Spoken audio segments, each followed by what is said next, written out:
Good good evening, good evening.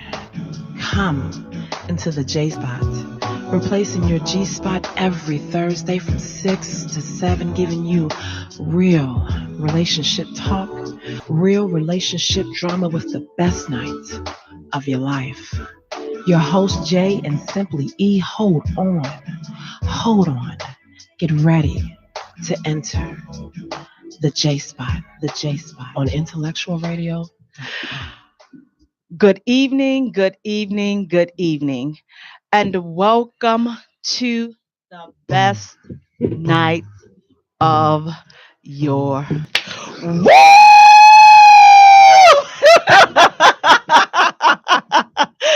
You have entered the J Spot where we are strengthening relationships and you have entered the J Spot where we are strengthening relationships and families, one conversation at a time on IntellectualRadio.com. We are an iHeart station.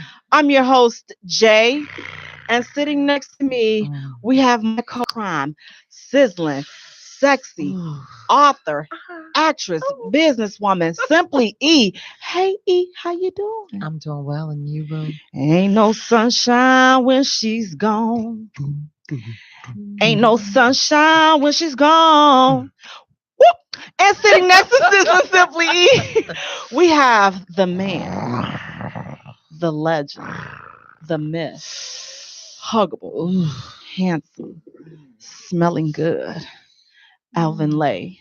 Hey, Alvin, how you doing tonight? Get out, Janet. Everybody's talking all this stuff about me. It's my prerogative. Was it good? Yeah. I missed it. Well, you all, thank you guys so much for tuning in. Please do me a favor. Go to our page and like our page at the J Spot. Also follow us on Twitter at J Spot. Also follow us on Instagram at the J Spot Radio. And Jay is spelled Jaye. For all three. Want to thank you guys so much for tuning in. Thank you so much, Grown and Sexy Conversations with Jay. Thank you, the J Spot. Thank you, 180 Real Talk Chicago. Thank you, 30 and Up, Doing Us, Tyson Smith. Also, thank you, Pit Life and Pit Life Queens, Perez, Washington. Thank you for all the groups, everybody that allow us to post and advertise, and for everybody that support us. We really appreciate you all. Thank you guys so much. Please be sure to share the video, share the feed tonight. And also, again, as I said, like our page. We thank you guys so much.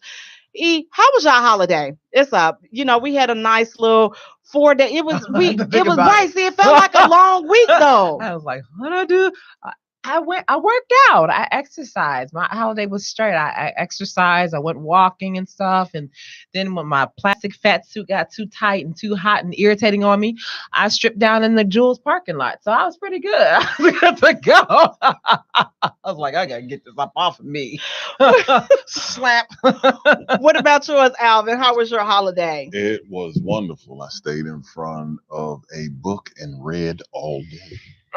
You know Black what? I want to be reading. deep like that, Alvin. I want to be deep just like that. And I want to be deep. That's what's up. I don't read deep books. You don't? You just No. read. Well, you was reading more than Dr. Seuss, wasn't you? Of course. What were you reading? A few different books. Just A man of many books. books. There's Okay. one book it tells you how to get women naked on the first night, Oh, even okay. if she says no. Oh, well, you know what? That may Go go in this topic. what we're talking about tonight. We're talking about rape and sexual assault. So y'all better watch Danger. that 2-letter word on tonight. Same time, man. Same time. Same time. Mhm. That shit. Well, you know what, you all, that's going to lead us right into one of our hot topics for this week. Now, you all never ever fail with the responses to these questions. And I swear I love you guys so much because you guys just keep it super, super real. So the first hot topic that's trending, and where is it trending? and J-Land. The J Spot is trending with us. That's where it's trending at. So if you don't see the topic, that means that you're not connected. So you can get connected by liking our Facebook page at the J Spot, or also following us on Twitter at J Spot, or following us on Instagram at the J Spot Radio. And Jay is spelled Jaye for all three. Now, you all, this first hot topic, I don't care how many times we talk about this. If you have sex with someone, does that automatically mean that you are in a relationship? If you have sex with that person, does the sex mean that you're in a relationship? Alvin, let's start with you from a man's point of view. You having sex, are you in a relationship? No. Okay, and why not? Because you're having sex, not relations. Okay. You are having relations. Okay. Then you're in a relationship. Medea said you having relations. Okay. Now, what about you, E? Does having sex mean that you're in a relationship? So once you have sex, does that mean, is the sex the turning point that means, bam, we're in a relationship? You know, the gullible, naive woman or man will say, well, yeah, we've bust uglies, so we're together now. But no, it doesn't determine whether or not you're in a relationship. It comes down to any one of the individual's interpretations of what's going on. You just bust uglies. Now, you all, Alvin, I love you. E, I love you. You all, they have given you the wrong information, okay? If you have sex with someone, you are in a relationship. Here's why. You have signed the coochie contract. We have talked about this.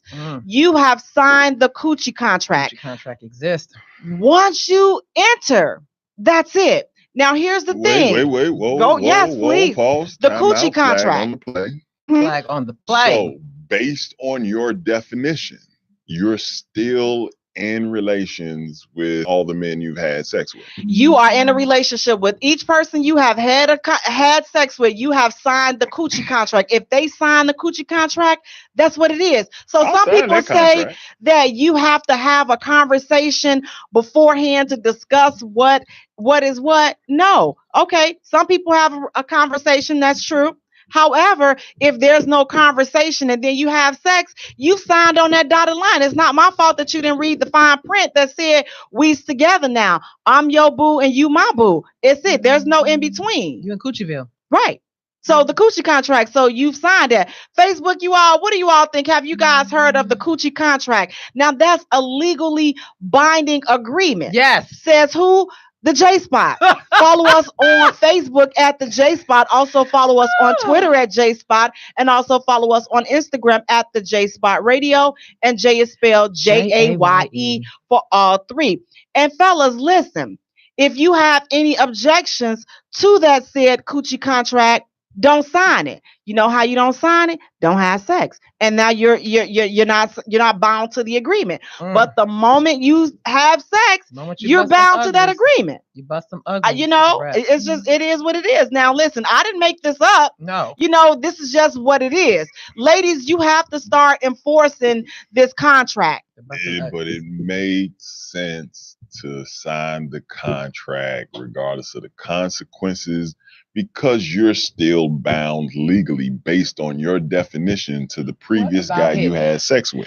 Listen, if you're in multiple relationships and you have free kitty cat like that's not for me to question. So she has to govern any her other hole than the kitty cat. You have signed the contract voided. The contract is still void. Any hole, what if you utilize the armpit? Any hole, any slobbing on bop, anything. What about feet and toes? That's technically not a hole. What? Slobbing on bop? A foot and a toe is not a hole. So therefore, right, a foot and toe, that don't right. That don't the jizz all over it. I guess. I think like ear crevices that would probably put you in a relationship. That's probably. But if the foot and toe goes into a hole on you, then you've signed the contract. You signed the contract. The contract. Now you don't have to like it. On. Yeah. Yeah, but what you? If the foot and toe goes into your mouth, if it goes into your booty hole, oh whoa, hold on. It may enter into the penis hole. Hey, these are all holes. You are in a relationship, but that's for the women though. Now I don't know what you fellas do. What do you guys do? But ladies, I'm trying to cover up. Stipulating this for the guys. A guy falls into a relationship if a woman enters into if his she hole. puts a toe in his into hole. his mouth. You know what? I don't know if you have to let us know what you fellas. What do you all think? Yeah. Is there a wee contract? I mean, if she slob on Bob, does that mean that you guys are in a relationship? If that's what she's doing. The views expressed by the host of we're not concerned about what we're not concerned about what Earl. We're not concerned about what he's back there saying. Hello. I'm trying. This is legal. Normally I'm able to get this out. This is binding. Fellas, listen, come here. Let me help you guys out because the views expressed by the J Spot on the IntellectualRadio.com radio. We're not worried about none of that. We're not worried. Kickback. Hey, you guys, thank you guys so much. Listen, fellas, I'm trying to help you understand. So how is it that when you go outside in the dead of winter and you see a brick through your window and you're like, what happened? Because you signed the coochie contract and you did not live up to the agreement. You did not live up to your obligation. So therefore, it done ticked her off. So now you voided the contract because you over somewhere else. This is real. She didn't know that she was a side chick. You should have told her that before you signed the contract. So make sure all of the facts are on the table before you all enter into these type of situations so that you don't have her popping up out of bushes, popping up at your job, messing with your baby mama, messing with your wife. You need to let all these things be known beforehand so that you can avoid all that. So please just ask, are you signing the coochie contract? I'm signing. He thinking he going in for one night. He think he going in sliding in. Quit it. You not gonna quit and he don't realize, sweetheart, you just done signed your fate. You just done that one pump and a bump that just cost you. Now you in a relationship. Whose fault is that? Hey, if you want to talk about these things, if I'm entering into said relationship, what is the terms of the contract? Of the relationship. You're in a relationship together. Until how long? Until we decide that it's over with. And that's fair. If it's your fault if it's not good. We decided the relationship is over. No, when did we decide that? Once we got out the bed to put our clothes on? Is that what you're saying? No. After we decided we were in the relationship. After we got out of the bed and put our clothes on. No, it doesn't work that way. Sorry. You need at least a 72-hour grace period. It doesn't work that way. You need 100% participation. It is 100%. Do not have 100% participation. It's participation. Look, that's 100%. I'm laying there and you laying there and something enters into the that's absolutely. That's 50 and 50 makes 100. Legally binding. That's binding us. And therefore, until you when your little soldiers start marching up the stream, 100% participation. They can't hit and quit, Denise. Nobody ain't no hitting and quitting these. You ain't hitting and running. And Frederica, you got jokes. I got y'all. And see, and this is so, ladies, you have to let them know. Listen, this is the coochie contract. If you sign it, we's together. We is a family. You need 15 minutes. Letting them know when you are ending your participation. No, you need to discuss that beforehand. They did. No, they agreed upon entering into this contract for the full stipulations of what you requested. No, the relationship will last longer than 3.5 minutes. It's gonna last longer than that. There has to be 15 minutes notice. What? There's a 72-hour grace period, sweetheart. That's even better. That means he has a rescind clause in his decision. No, you don't get to make the decisions. This is pull out. That's her contract. Therefore, has a rescind clause. No. Okay. So, what if all of his secretions does not make it into said hole. It doesn't matter. It enters. He went in. That's right. If we do not verify that all secretions have been This has nothing to do with secretion. properly, We're talking about entering.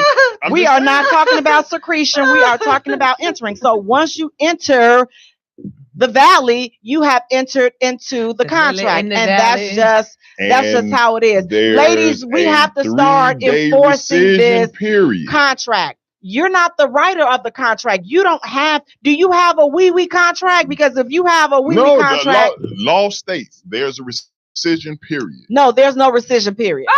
There's no rescission period. The rescission. So you and the contract. So you in the contract. Words. Question. No, you don't. You got 3 days. You are in a relationship. You are in a relationship for 3 days. You are bounded. And based on your contract, I've entered into a contract. But you didn't write the contract, so that you're already in a relationship per your last sexual encounter. My last sexual encounter. But you can't be thottish, women and men. Now you can't bust uglies yesterday because you now have a different deal, a few different deals on the table. You cheating now, so now you are out of relationship status and you are now placed into hoism status. But again, you said that you would have to agree with it. Yes, I said you need 100% participation. That's 100% when 50 and 50 when you enter. That's 100%. That means that you agree. Fellas, here's your get out clause. Don't go in. That's the only clause. Don't enter. Who has sex with her previously and ask one simple question. Were you ready to end the relationship? No, I wasn't. Null and void. We are out Women of here. are way smarter than that. I rest my case, Your Honor. That does not even work. I rest my case, Your Women Honor. are so smarter than that. Fellas, I'm trying to help y'all. Please do not let Alvin. I should have been in the attorney. Y'all all gonna be found guilty. Don't let Alvin send you off, fellas. I'm trying. Fellas, this information is for you. So if you ever wonder why she's acting a little off, are there any other secretions other than mine, Your Honor? I need to know. This is why she's acting a little off. So don't. I need DNA tests. You ain't got to raw dog it. This is a CSI crime scene. It will be. Only if you enter. It will be. I have witnesses, Your Honor. You're right. Only if you enter. Yeah. So here's the thing, you all. Think twice. Before entering. And ladies, you got to listen. Do not be afraid to let these fellas know about the coochie contract. Do not be afraid. They may say it's crazy and all this other stuff. It doesn't even matter. Do not let them sway you from what it is that you want. If you want that coochie contract to be signed, that's what it is. So you put those stipulations out there, and if he's still ready and, he like, baby, he gonna sign it. The only time you can renege from this coochie contract is if they come into you with a sack of nickels. If they come in, because technically it's not even gonna be able to enter into the valley of decision. It can't make it in. A sack of nickels, 2 inches can't make it into the hole. Foul on the blade. Inches. Very true. Don't insert they can't insert it. What are they going to insert? All you have to do is insert 2 inches. No. He ain't got 2 inches. If all he has... I'm stuck for 2 minutes. No. You're crazy. If he has just 2 inches, mind you, because I got a big behind. Let's be real. Again, so that's a good 8 inches right there, right, of width. Now you got 2 inches. 2 inches ain't going to even go nowhere in that 8 because it's still lost in the valley. It's lost. It can't even see the hole. Your Honor, I'd like to present Exhibit A. If he presents that 2 inches, then he's out of that contract. It is a photo of my client's phallus. Yes, yeah. As you can see, there's no way. This picture was taken at the time of insertion. Yes. You can see clearly that only 1.58 inches. It doesn't matter. It was covered in wetness. The rest of it was not. If he only has 2 inches, now he's not gonna make it into insertion. You know why? He can't. He's only in the lips. So in his mind. So he's still in the safe zone. He is not even entered into the hole of loveliness. Okay. From base so he's still in the safe. He is still safe. 7 3/4 inches of phallus. Well, listen. Only 1.38 inches was inserted. You can tell by the wetness that is on. That's because the lips are wet now. That's his fault. Listen, that ain't got nothing to do with her. So it's like this. So say this is the Valley of Wonderfulness. And this is his love. Yes, that's South Virginia. Okay? That thing. That's what it is. Only sampled 1.38 he can't inches sample of it because technically the lips. Now, if he got 2 inches, the lips is gonna take up about 1/4 inch, right? So now he trying to get it, and then his thighs and her thighs are gonna stop up the other rest of it. So he's only gonna get a 1/4 inch. And he doesn't write the contract. So you're up here talking about terms and conditions that nobody is even asking about. We're you're not sticking writing to the terms you said. I just gave you some terms. We're sticking to the terms I just gave you enter. We're together. We're not even arguing. You enter. We're together. Pain and you my suffering, boo. Your Honor. I'm your boo, and we're boos until further notice. We are boos. My client we are boos. is looking for restitution. Don't get no restitution. He got restitution. If he had that stack of nickels, he got all the rest he could get because he couldn't even get into the coochie. Fellas, I'm trying to tell you, don't let out. And then she should be able to sue him for wasting her time. This is true. This is true. And then ridiculous assumptions that he could hit it from the back. You cannot hit it from the back with 2 inches. I don't care if she is flat as Becky. It's not going to work. Okay? It ain't going to work. So you all listen, the coochie contract, listen, it's in effect. Ladies, do not be afraid to tell the gentleman, listen, okay, if you enter this, we together. So jungle, if you're not ready for that, then I suggest we continue to sip on lattes and TTs and Mahas and all this other good stuff until you are ready to agree to the term and conditions. Fellas. And guess what? I forgot to tell y'all. The 30-day celibacy challenge is over for those that were still hanging on. You know, I decided to drag it out for a few more days, and see who was still on. So let me know. I know a whole bunch of y'all. I lost y'all along the way. But maintain for the 30 days. Shout out to y'all. But here's the thing. We still need y'all money. So please go and donate to the Grant-A-Wish in Chicago. Donate to that organization because we still need your money. So we're going to take a short musical break. Yes. And when we return, we're going to talk about our next hot topic. You all, this is a sizzler. You're listening to the Jaye Spot, where we are strengthening relationships and families. One conversation at a time. So lonely, can't let anybody love me. You are the one that lives in me, my dear. I should never feel lonely. You don't ever wanna spend some time. I want your love in every drop of a dime. You see me calling, you should come running. Quit all that stalling, my body's calling. I got downtime, out of time. This could be so perfect for one hell of a night. Think you got a secret ease, Henny calling my club. I just wanna slow dance on you, baby, we can turn it up. You had your chance, no second chances. This love I have is not for play. Under no circumstances, I'm in need of romancing. Pick up the phone, cause I get so lonely. Can't let anybody love me. You are the one that lives in me, my dear. I should never feel lonely. Lately your love has been on my mind. Obviously busy, I wanna unwind. Fantasizing, thinking about you. Imagine all I could. Anticipating is about to go down. I get so lonely. Don't leave me waiting up for you. I get so lonely. You had your chance, no second chances. This love I have is not for play. Under no circumstances, I'm in need of romancing. Pick up the phone, cause I get so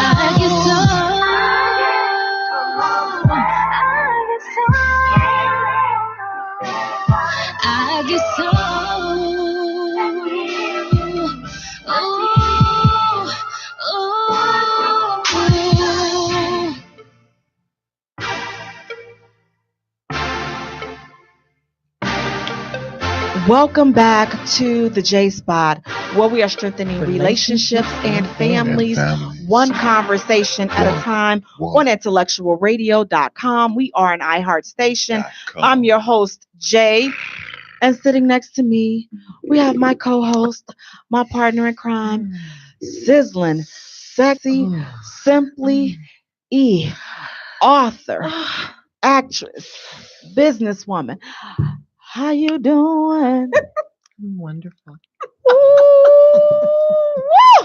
And sitting next to Sizzling Simply E, we have the man, the myth, the legend, huggable, handsome, smelling good, Alvin Lay, Mr. Renege on that contract. Himself, Alvin Lay. Hey, Alvin, how you doing? Now that you are here with me. See, you know what? And this is why you have to watch it, because see, he'll give you just a little bit and just drop you flat on your face. Gonna put the head in.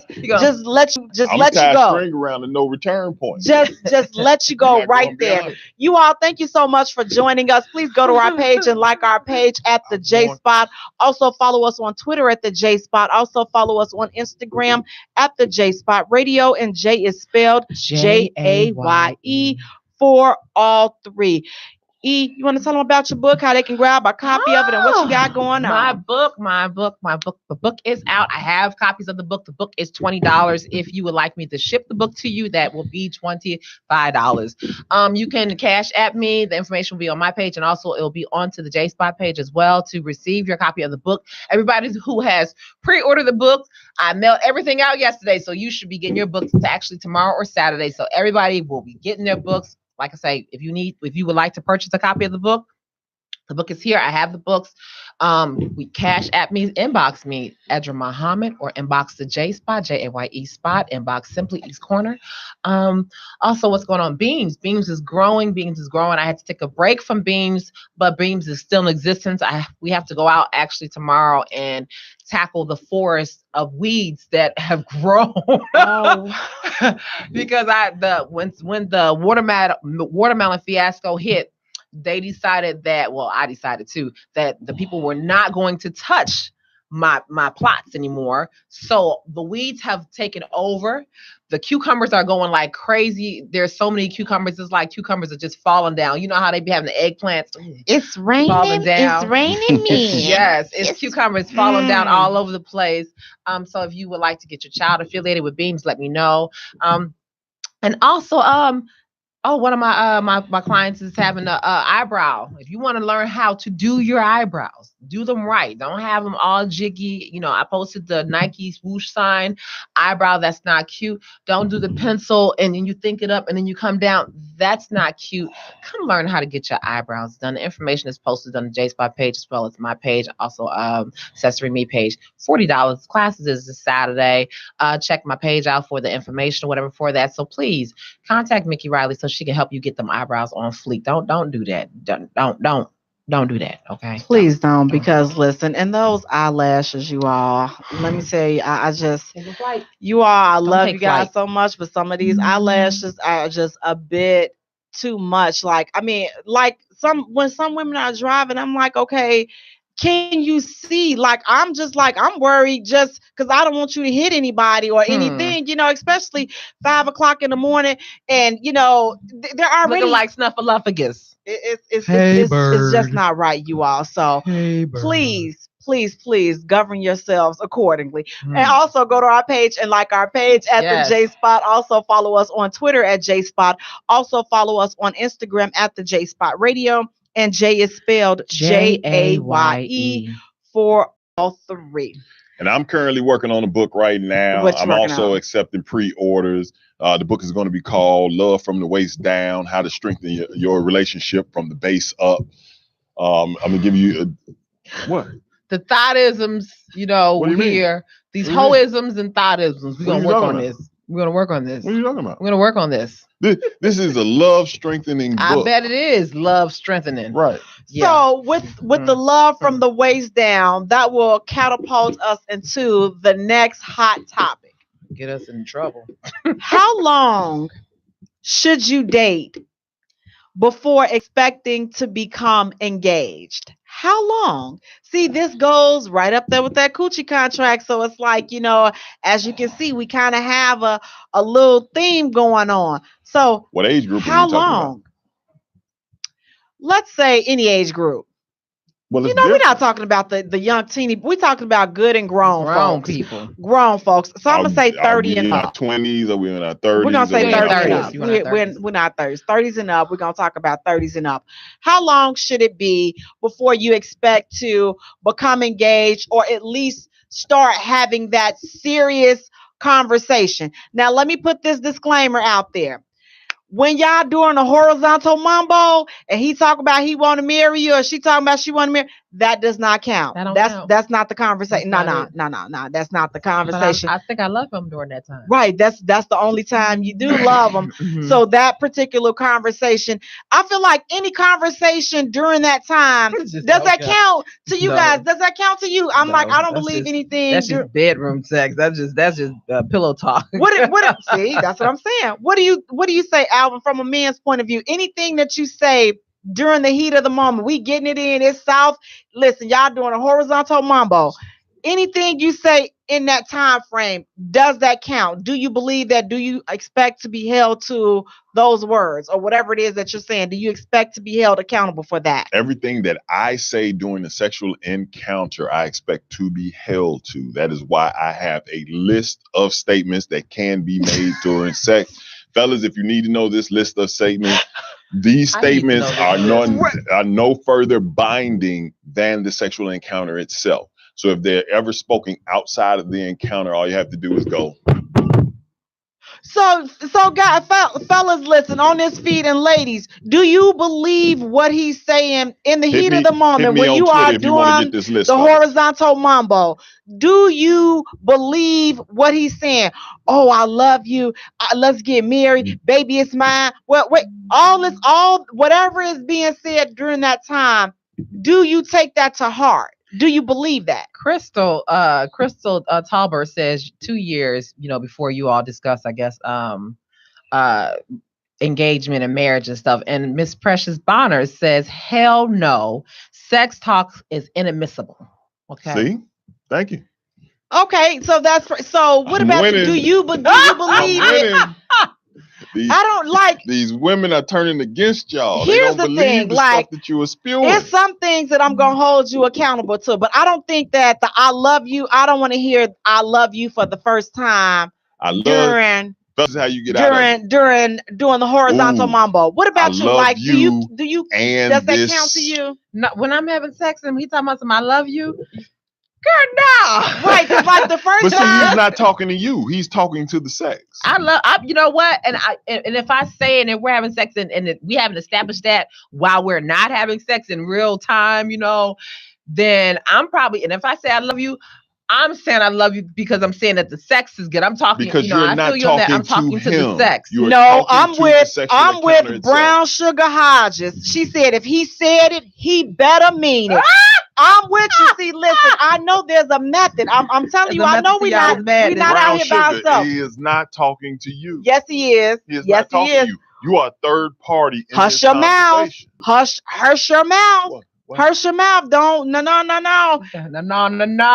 If he said it, you better mean it. So if he meant it, it just wasn't for her. And you said that nobody has ever appeared and broken any type of your property or anything like that. You've never had anything Again, I have a time-tested, foolproof list of statements that can be made during sex that cannot be admitted. Well, give the fellas two of the examples because I think it's universal that we all agree that saying I love you is the one thing that we will not hold you to during that moment. If it's the first time, like don't. In my book, Love from the Waist Down, there will be communications that are in there that is going to allow you to communicate with a young lady during sexual encounters from the waist down, where the waist above, she's not going to be a part of this conversation. She can listen. You all, if he can't provide you with any of those statements. Hold on. We got you. Go ahead. Hold on. because you talking good. So, but you ain't saying fellas, much. when you say I love you, and you're talking to her from the waist down, which of course you are doing, because you down there giving some head. You know. Okay, yeah. It's a whole communication going on like down that there. head. It's like, hey, you, hey, how you feeling? David Bent right now we're talking little about wet out these here, ain't bogus what was it? The ring. So if how long does it take for you to get a ring or start talking about marriage? And we're also talking about things that you say in the heat of the moment. What things should you be held accountable for saying, and what things should you just let it go? Okay, so, go ahead. I want to ask this question. Now, let's say the woman says, I love you first, and then she's looking at the guy for some type of reciprocation. Oh, she just got egg all on her face. And he's in the moment. No, not okay. that. Okay. No, he wants her to continue enjoying herself in this moment. Okay. And it's clear that she wants the love to be reciprocated to her specifically. Okay. Right. And in this moment, he's checking for all the signs, and he says, I love you too. Right, but we just said that saying I love you, if that's the first time, it doesn't count. Like in the heat of the moment and you're saying I love you, I just don't think that counts, because it's like at this point, especially if they doing the right thing, you ain't about, you'll say anything. I say I love you to food that tastes good. I'd be like, oh, I love you. I say listen to the coffee when I had after 10 days. You love that coffee, didn't Yes, you? I did. See, and I meant I meant I loved it to the last drop. Hello? I meant it. So, fellas, if this is the second time you're saying I love you and it slips out, and you catch yourself realizing that you've said the forbidding terms, all you have to do is say after that, I can't wait till you move in and take care of my 5 kids. Brown Sugar Hodges said, see, that's how the movie Fatal Attraction came about. Stop playing with people's feelings. Exactly. Church on that. That's what I'm saying. So it's just like, go ahead. Stephanie Ivy, she said she agreed with Alvin, because the midst of people tends to say anything and don't mean it. I get that. Thank you, ladies. You busting uglies and stuff, you do. Ladies, yes.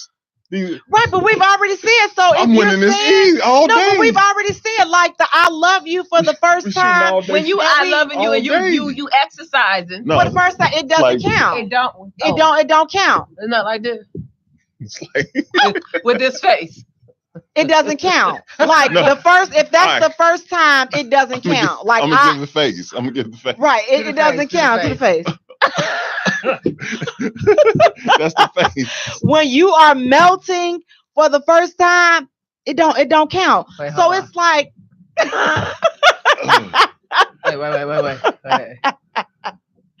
I cannot with the both of you. I'm right there. You all, it don't count. Like I don't want to.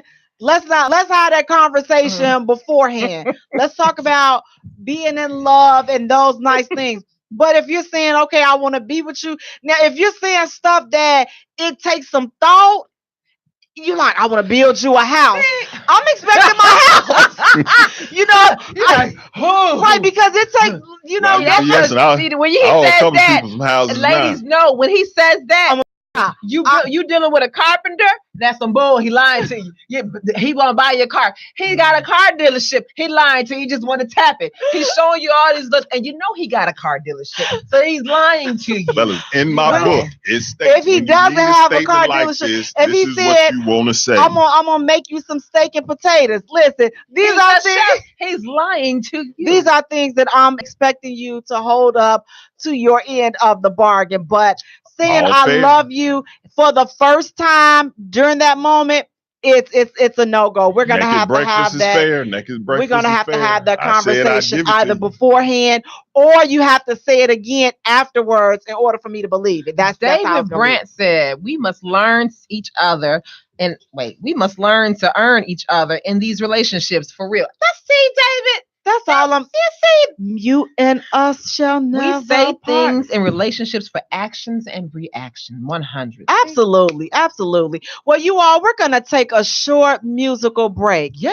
And here's the thing. Let's just watch what we're saying in the heat of the moment. And again, just make sure we're melting on the same. Oh, yes. Now, see, this right here, you're going to listen to all this. This is how you're in trouble, though. You're listening to the J Spot. Hey, you guys, thank you so much for tuning in. Thank you. masturbate. See, girl, you're a tall glass of water, kept at 31 degrees. My waist paralyzed by your need. My sweat begins to trickle, liquefying your solid essence. My 98 Fahrenheit rises as my oral fluids baptizes your body. Suddenly, you're the cool queen who turns into the hottie. Baby, you're melt. Baby, you melt like chocolate candy held tight within the palm, gasping for air, breathing hard before it becomes creamy. Real hot, steamy. Baby, you're melting. Baby, you melt like pineapple snowballs on a hot summer's day as I suck your juicy flavor and you refresh my flesh. Sending chills to my brain, a slight tinge of pain. You liquefy like humid air, turn to rain. Baby, you're melting. My thrust is accelerated. My back is agitated by your razor-sharp nails. Our body burns from the friction, so as we smoke, I inhale. Baby, you melt. Baby, you melt. Baby, you melt. Baby, baby, you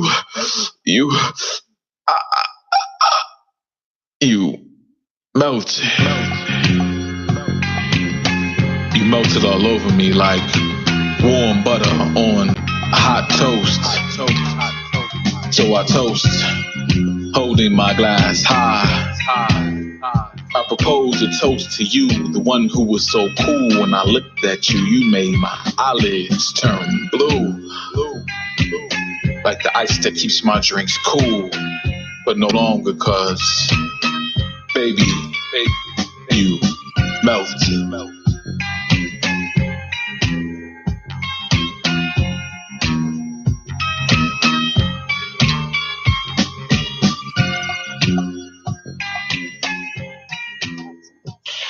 Welcome back to the J Spot, where we are strengthening relationships and families, one conversation at a time on IntellectualRadio.com. We are an iHeart station.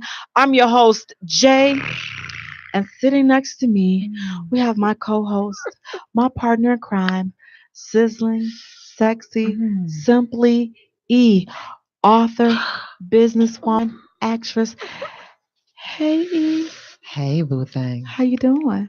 Wonderful. Good.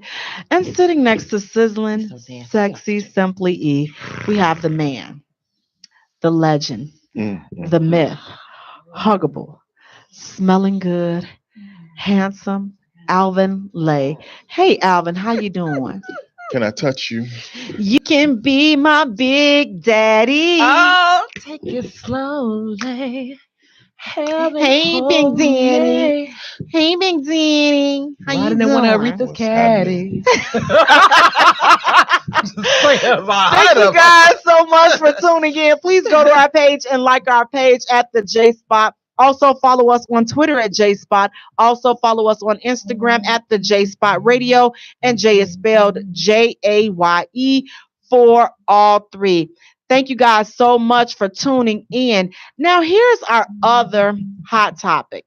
You all, if you guys want to call in or anything that we're talking about tonight, the number is 708-223-8953. Again, that number is 708-223-8953.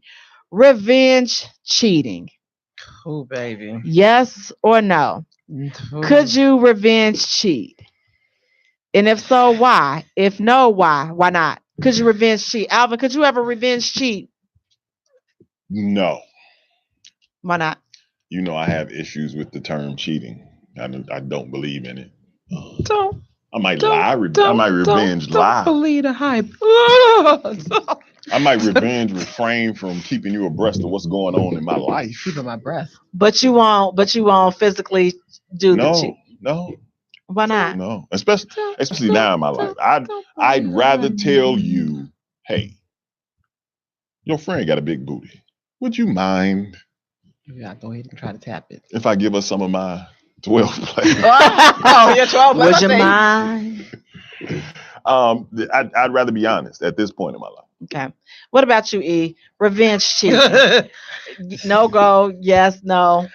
I've done the revenge cheating routine. Yeah, I mean, hey, I'm all for the revenge cheating. I've never been that lucky. I have been, but now, when in my younger days, yesterday, I would be all for it. Now I'm just like, I'm good. I just drop you and keep it moving. But before, yeah, I've done it. I'm not gonna sit up here and say I have never done the revenge cheating. Yeah, I've done it. I've been so good with it, baby. I still ain't been caught. But I just would not do it now. If you cheat on me, trust and believe, I'm gonna just go back onto the little dating site and I'm gonna get me another one. And I'm gonna keep it moving. You're gonna be okay. I was on my friend's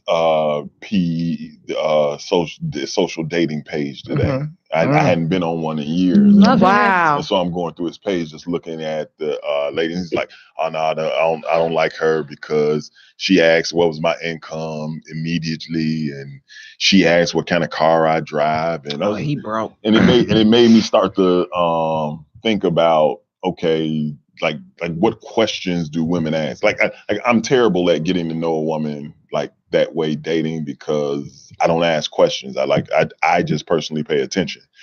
And no woman has ever asked me income questions. I do. That's part of my little 10 things. Okay, right. So, and it's pertaining to the online dating thing too. So I have like online do's and don'ts.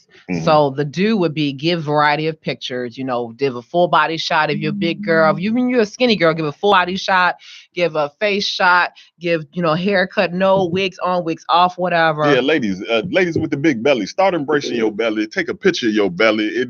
Put it right after your profile picture. So when a person sees your profile and they slide right, they see your belly neck. Don't do that. Embrace it. Don't do that. Don't do that. Especially with all these contracts in place, nobody walking into. Don't do that. Do look through there. Do a profile check. Looking through the profile check and see. Check and see if they got all their teeth. That's important. Because you'll get, bamboozled. What Malcolm X said. Plymouth Rock didn't land on. We didn't land on Plymouth Rock. Plymouth Rock landed on us. Full disclosure. I am missing one tooth right here. But actually, it's not missing. It is still here. As a child, it never grew down, so it's still sitting here in my gum. But you don't look like a grenade blew up in your mouth. That's the thing. Okay. So then you have height desire. Now, if you don't know, you say you want you a tall man. Look, and when they take their pictures, look at what the wall is. You can tell the height of the man by what he's standing next to, and the woman. So if the door is way up there and he by the knob right here, don't do it unless you like a little. If you have one of those old-fashioned doors with the squares cut out in it, I can tell how tall you is based on what squares you look and see what's going on in the peripheral. You got to look at all of that. Number 4, check the status. If he says nothing serious, believe it. Ladies, listen. And guys too, if she says nothing serious, I don't want anything serious. I'm not looking for a relationship, not looking to be married. I'm just here to just be dating or whatever. Take that serious. They do not want something, serious. A lot of females will think they can change them. You cannot change a man, period. And just get it out your mind that you can. And then number 5, too, on the do's, be specific on what it is you want. Be detailed. I'm one that I'm very detailed when it comes to, dating sites and stuff. Guys will write a whole book and won't read none of your stuff that you wrote. But I wrote 2 paragraphs on what it is that I want. The first paragraph was the stuff that I liked. The second paragraph was my list of demands. When I had one of those pages, you have to write something about yourself or say something. I'm too lazy for that. And so it wouldn't let me go any further. So I put like 100 exclamation points. 100 that means that you didn't take it seriously. But I wrote the the most the sentence that defined me in that moment. I wrote that and I meant what I said. And so many people like, you're so insightful. I was like, that's a line from Gandhi, like, y'all. Don't be that's what people told me. We have David Brent. He's saying online dating is very risky, not worth it. I'd rather run into her or I am introduced. Dude, that's because you on the don't side. That's why it's risky. See, don't send, if you send bust down pics or whatever, you're gonna get bust down results. So dude, if you say it's risky, then that means that you're on there, and if she asks you about your personal information, your credit card information, you don't even know the chick, that's on you to give all that personal information out. You should not. Don't give out your personal information. Don't give them your address and stuff. Don't give your last name out. I did online dating, but I also was on there promoting my book too, because I was like, I'm trying to sell things. I have a method to my madness and stuff. So David, it's risky, but it depends on what you're looking for. Online dating is not for everyone. I'm trying to get you. Go ahead, keep on. Online dating is not for everyone. You use mine. It's just for it's too late now. I like it. Don't give money. There are a lot of scammers. I have run into scammers out to wazoo, whether it be money scammers or those that are actually in relationships, that are married or whatever, and all on these dating sites. Gentlemen, restrict your scamming purely to sexual favors. I ran into those sexual favor scammers. I ran it when I posted a thing on my thing that said, if your winky is 5 inches or less, do not contact me. I'm okay. Did you really specify that? Yes, I did. I was listen. I refuse to use my imagination anymore. I refuse. I said, if you have erectile dysfunction, I'm not fun for you. I'm okay with that. If you have a pencil winky, I'm not her. I need to be able to. I'm a big girl. Quit playing with it. There's a lot of guys out there with nice-sized penises. No. If you're atheist, pass me by with that bull. I'm okay with that. I believe that someone else created me other than myself. Okay. If you live with your parents and you have no job, I'm not her. I got 3 children. I'm not taking care of no man. I refuse to. No, I'm good on that. So I'm very happy with who I have. I did find somebody on my site. Shantae's got a man. Hello? And I asked him, did you read that second paragraph? Now that was key. He said, yes, I read it. I said, baby, are you sure? He said, I read the piece. He said, you know what? I'm going to send you something. I said, all right, send it. What are you sending me? And I opened it up. Praise him is what we do. That's all I can say. Because there was not a stack of nickels in my inbox that day. It was something glorious. It was something amazing. It did like that. It made the thump. And I was thankful for the thump. But then I decided to do another trick on his behind, because he showed me the thump and I said, oh, let me hold on back. Let me do the clink celibacy challenge on this. Yeah. So we are not doing it. We're not doing it well. Yeah. We're not doing anything. But when we do it, you think I'm glowing now. It's going to be a halo over my head because I might be dead because the ding-a-ling was good. So how do you feel about being celibate? I'm not happy about it. My toy is happy about it because she's getting some use. But wait a minute. That's not being, you know what? That is cheating all the way to the fullest extent. Hello? That's the fullest extent. Do you have any more? Do not show pictures of your children. I hate when guys do that. Yeah, I know that you're trying to get females to show that you're a father or whatever, all that other good stuff. But you have crazy females out here, just like you got crazy men out here. Do not show pictures of your children. Don't do that. That's just a no. So yeah, that's my whole do's and don'ts. Like I said, if you send out bust down pictures and stuff, don't be mad that he's sending you bust down stuff. He's sending you bust down pictures back. And if you get a bust down ugly woman or whatever, maybe because you a bust down ugly dude. I'm just saying, just everything's real. Me. See, I've never met anyone on like the dating sites or anything, because I've like never really been on a dating site. However, I have met somebody online. And you know what? It's fun. See? So it's good. So I'm excited. Mm-hmm. So I didn't experience. No, I've never been on a dating site. No, but I did meet somebody online, and like I said, it's just like I was nervous. but it's good. So I can't complain about it. But it's like you definitely have to take into the consideration all the do's and the don'ts that he said, and you gotta just through everything you gotta be careful, you gotta be mindful, and you gotta investigate. And you kind of just you gotta watch yourself, like, and just take it. If nothing else, for safety reasons. Absolutely.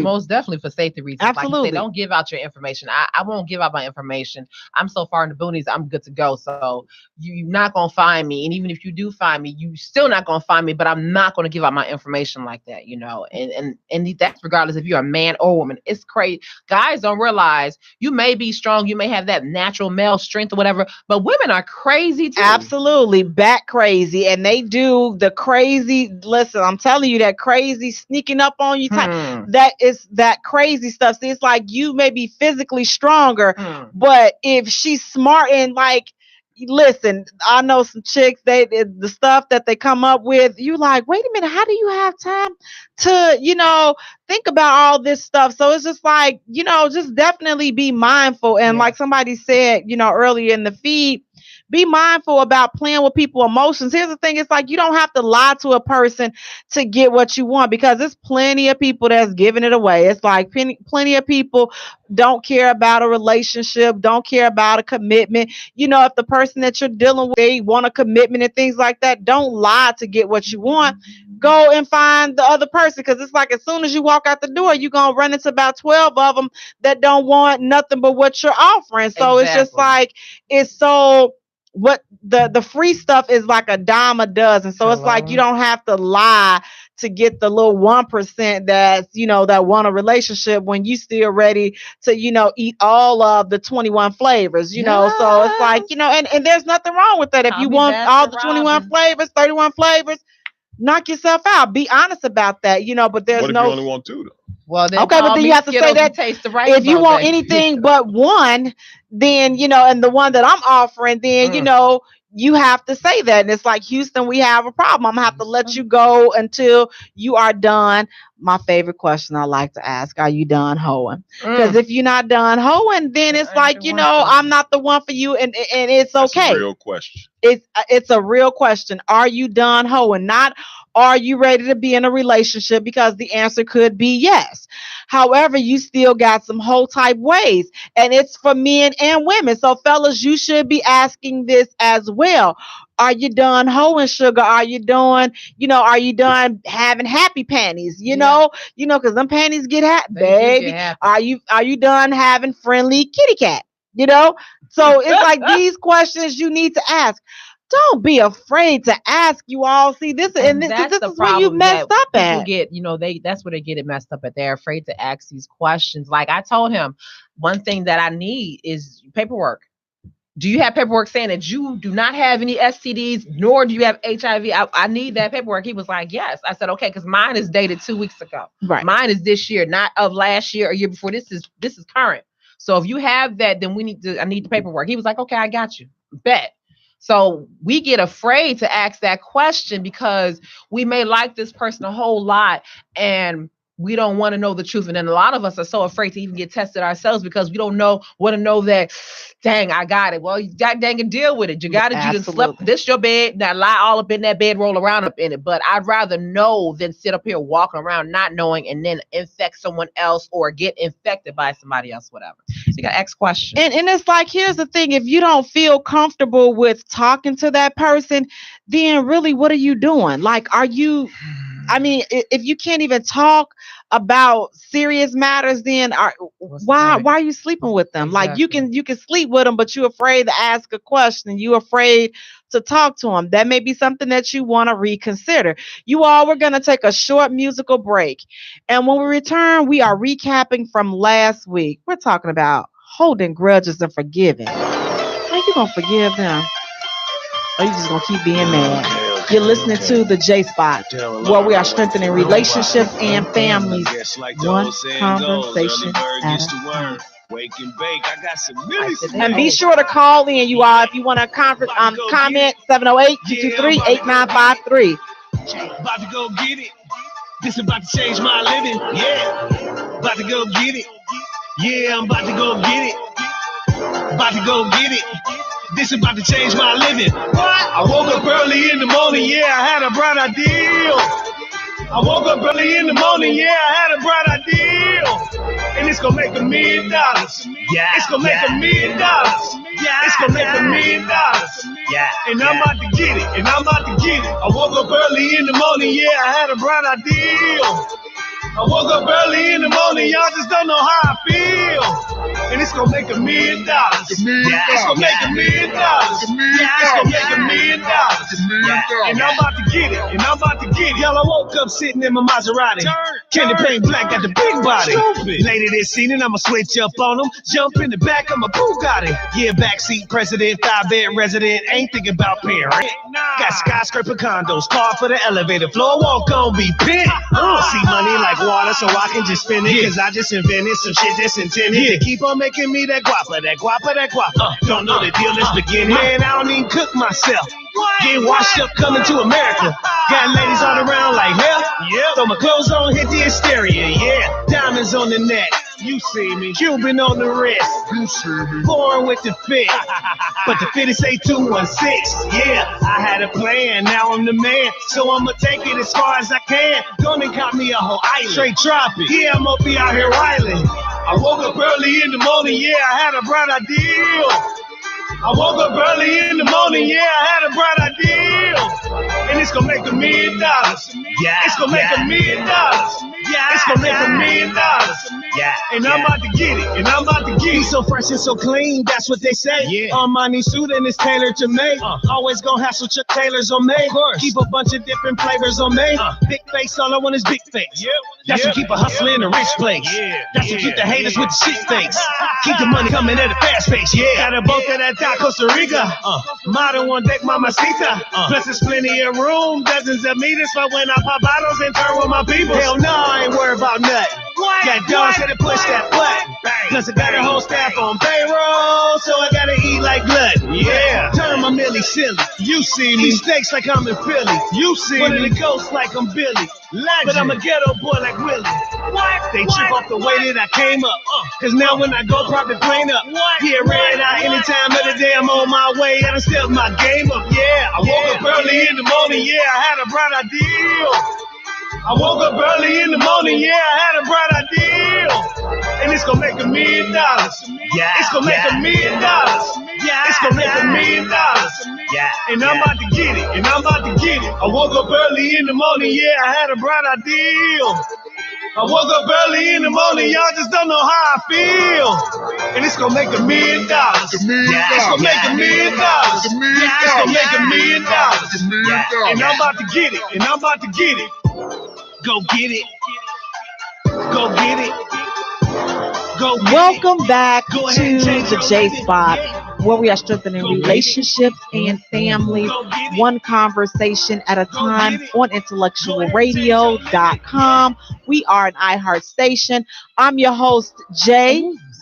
And sitting next to me, we have my co-host, my partner in crime, sizzling, sexy, simply E, author, actress, businesswoman, reformed Lil Winky lover. You know, she's taking a walk on the wild side. Ain't nothing wrong with that. We're going to raise an offering for her. And sitting next to sizzling, sexy, simply E, we have the man, the legend, the myth, huggable, smelling good, handsome, Alvin Lay. How you doing, Alvin? You get up off my back, save the heart attack. Ain't nobody humping around. We got it. Because if you humping around, just pause for a minute. Please go to our page and like our page at the J Spot. Also follow us on Twitter at J Spot, and also follow us on Instagram at the J Spot Radio. And Jay is spelled Jaye for all three. You all, if you want to comment on anything that we are talking about tonight, call us 708-223-8953. Again, that number is 08-223-8953. Now, you all, last week we talked about holding grudges and forgiveness. How forgiving are you? Now, What is a grudge in your opinion, Alvin? What is a grudge? A grudge. A good grudge. I guess an issue that you're choosing to hold against the person for whatever reason. Sounds good. I guess. E, what is a grudge? The movie. That's what the grudge is. It's the movie. I didn't see it. It's the movie. Oh, it's the creepiest. It's the movie. That's what now she's like, and then in the TV with all that hair. That's a movie. And let me tell you, a movie that I've never seen, and I hate the fact that they even had the little trailers going on. So, but that's not the grudge that we're talking. No, that's not the one we're talking about. The grudge that we are talking about is a persistent feeling of ill will or resentment resulting from a past insult or injury. Now, guys, that is so powerful. It's like you holding on to something that has happened in the past. And here's the thing. I get it. Like some stuff is so hard to let go. It's hard. Like it's so flipping hard to let go. Are you a grudge holder, E? Yes. I'll be honest. I am. To the utmost. You like and I'm a president of the society. I sit right down on the board. I'm that one. Yeah. I'm horrible with it. So I'll be like, got you. You have earned yourself a seat, baby. I used to have the petty couch. You have earned yourself a seat on the grudge couch, baby. Alvin, what about you? Are you a grudge holder? No. I'm gonna give you in the gate. Get you away from me as quick as possible. But what if you can't? What if you can't get them away from you? What if it's somebody that's close to you and you gotta keep them around? Like, what do you do then? Like who? Like a family member or a close friend. What do you do? I'm grown. I ain't gotta see nobody. You said Akuma Matata. Then, so you can forgive them, but then you choose not to deal with them. So, in essence, have you forgiven them? I can even deal with them. Okay. I mean, whatever we've been through that created an issue, I know that about them now, and I'm not confused about it, so I won't question. I'm not looking for anybody to change. You are who you are. If you change, great for you, but I'm not going to sit around and worry about that. So if you ask me to borrow some money, I give you some money. You promise to pay it back, and you never pay it back. We don't even have to have that discussion because I'm not even coming to ask for it again. So we don't even have to have that discussion. If you ever fix your mouth to come back, it's like, what the money you owe me? Well, when you find that, come back, see me. They're going to get as far away from me as they possibly can. So now what about other issues outside of money that would cause you to hold a grudge with someone? Nothing. I'm going to give you in the dough. Let you get as far away from me as you can.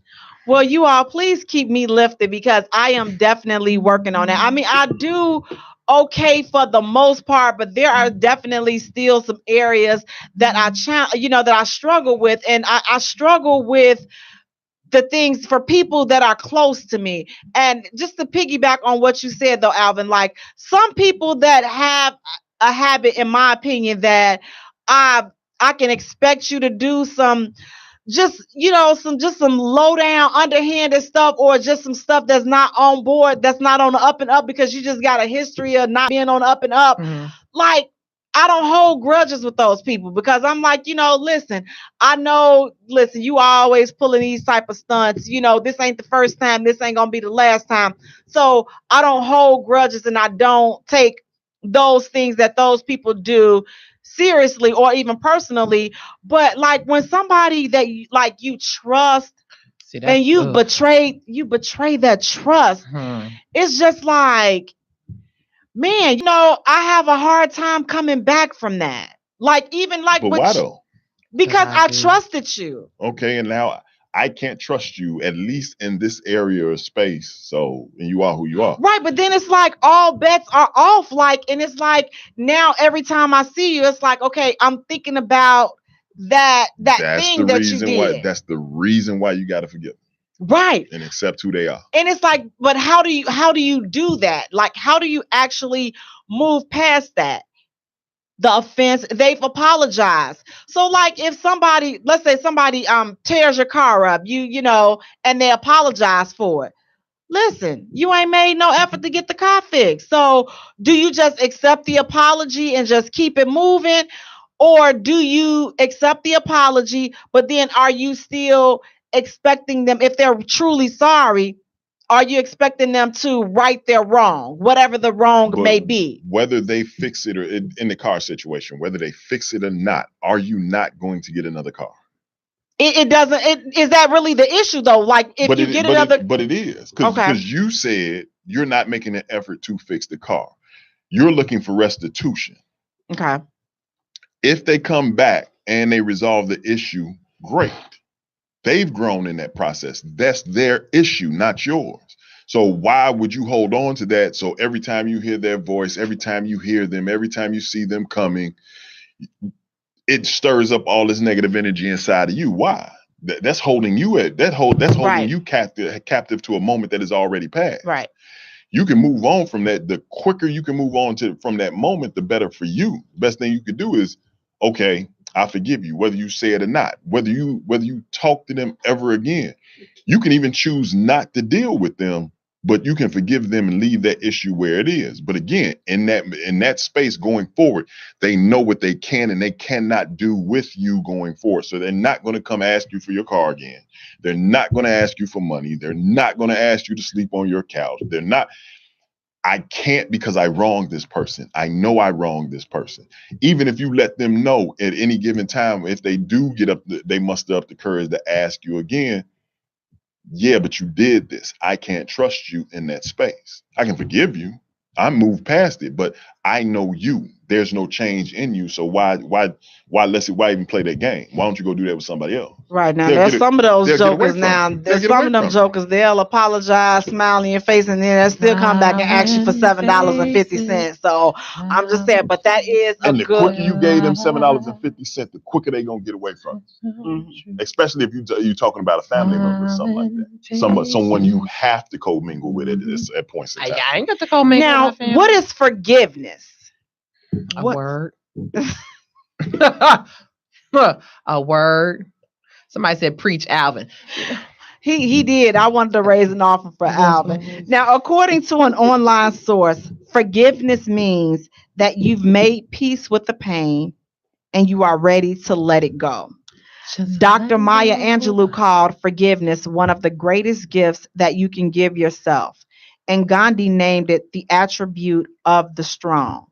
So I need to give myself the greatest gift, and I need to forgive, and I need to have a better, stronger attribute.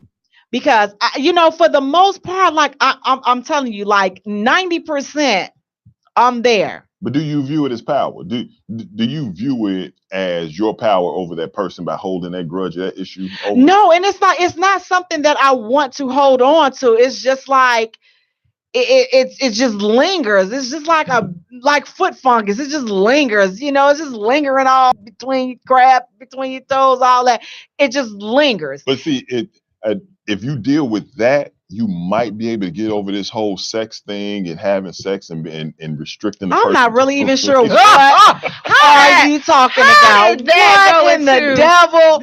Alvin. I don't understand. And see, another one bites the dust. Again, you can let a person go. Another one bites the dust. Wait a minute. So what does celibacy have to do with forgiving? No, what does having? You're talking about sex, not celibacy. What does sex have to do with celibacy forgiving? Is perfectly fine. Right. What does having not a 1.5 free coochie? I'm still not and having friendly sex. coochie. I have an issue with that. Well, right. I really don't have an issue with it. It just is what it is. Guess what?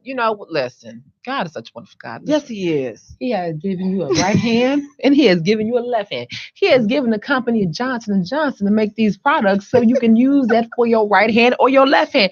If you are tricky, you got a left foot and a right foot. If you really are tricky, you got a mouth. Now I'm just letting you use your imagination and figure out what you're going to do with all 5 of them things. Use it. Okay? Let them use it. Hey, that's what you got. Listen, I know a guitarist, that's a white dude that can do a lot of things with his mouth and himself. Okay, got his ribs removed. Okay, Marilyn Manson. That's all I got to say about that. That forgiveness has nothing to do and with I think he's forgiven himself having sex or not having sex or the lack thereof. That is I was just making the case. But I don't understand what the case. How holding on to issues as well as the people who brought those issues on. But I was trying to figure out how does that relate to sex. If you forgive the person you're having sex with for not committing to you prior to. Well, there's nothing to forgive though, because we're not, again, if you have sex, then you sign the coochie contract, so we are committed. So there's nothing only giving you 1 3/4. That's okay. You still signed the coochie contract, so you are committed. So that for that part right there is not an issue. But you guys, we are going to switch gears and we're about to get deep. Tonight, you all, we are talking about rape and sexual assault. Now, what is rape? According to an online source, rape is a type of sexual assault, usually involving sexual intercourse or other forms of sexual penetration carried out against a person without that person's consent. Now, I also wanted to throw in sexual assault. Sexual assault is an act in which a person sexually touches another person without that person's consent, or coerces or physically forces a person to engage in a sexual act against their will.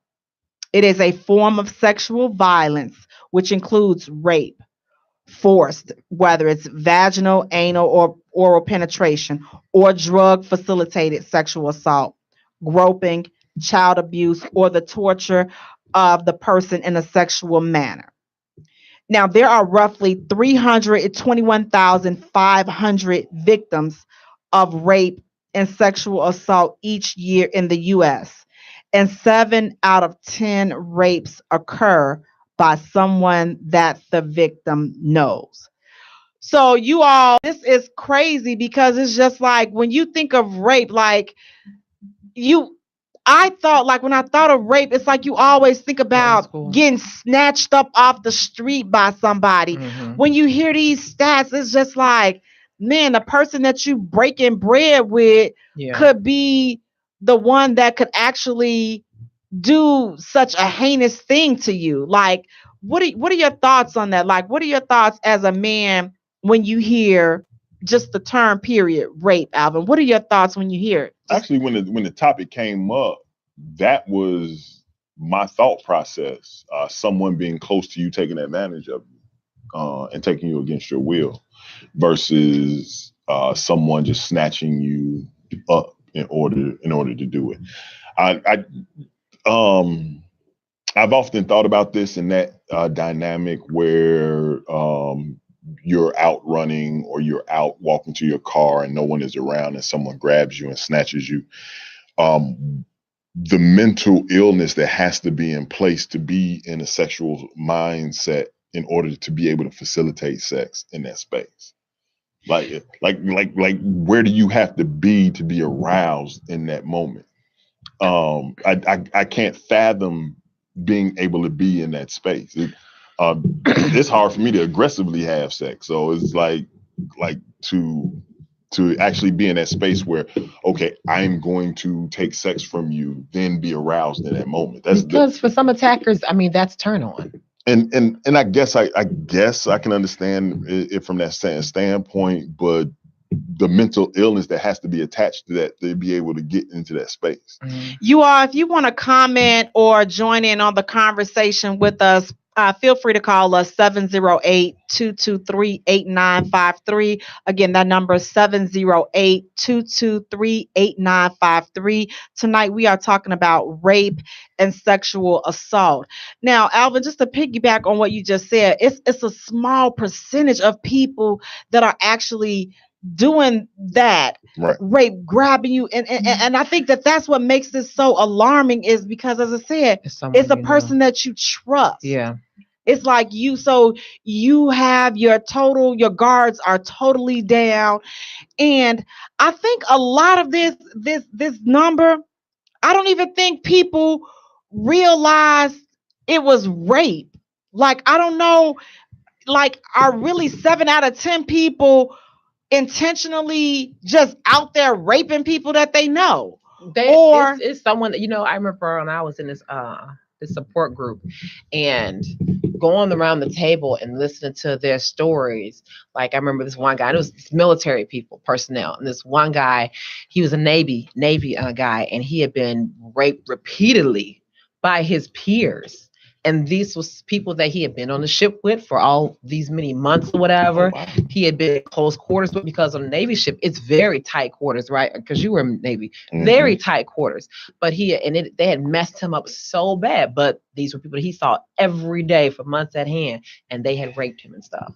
So it is usually somebody that you know, and you don't even think it, because you wouldn't think this person to be like that. Your battle buddy, your close friend, the person you look up to, you would never think to them like that. But everybody has two parts to them, I can remember just my time in the military,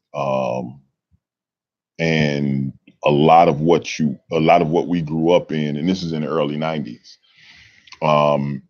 Everything that surrounded us as a culture was a part of rape culture, because everything was about meeting women, because a lot of times you're in ports or in towns where you're there for a short period of time, purely for the goal of sexual activity. And I can remember an evening where me and my friends were at a club. I think I talked about it on the show before. And I was the antagonist in this space. We literally were looking for women to hang out with, in the hopes to have adult fun, I'll say, later in the evening. And it was a young lady that I bumped into who had been drinking very excessively, who approached me about sex. And me in my mind, because of what the group plan was of me and my friends, I was like, hey, let's go. It's time to go. She down. Let's not even thinking about what's going on. And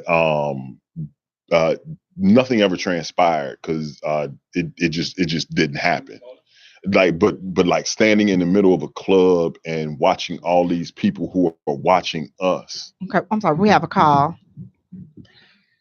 Hey, caller, you on the line? This is Jay from the J Spot. Say your name and where you're calling from. Hey, Monica, how you doing? I'm doing well, and yourself? Good. Yeah. Thank you for calling in. Tell us, what do you want to share with us, Monica? So of course I put on the J Spot earlier that I have been a victim of sexual assault, and when I was younger, and my story was basically the same as others. It was somebody I knew, and I was coming home from a party, and I needed a ride, but I was walking, and I needed a ride, and someone that I knew had offered to give me a ride home. So I was like, okay, well, I knew this person, and I thought that, okay, it'll be fine. So we rode, and we went the opposite way of my house. And so when it was all said and done, I ended up like way out on the outskirts of town, and I was raped.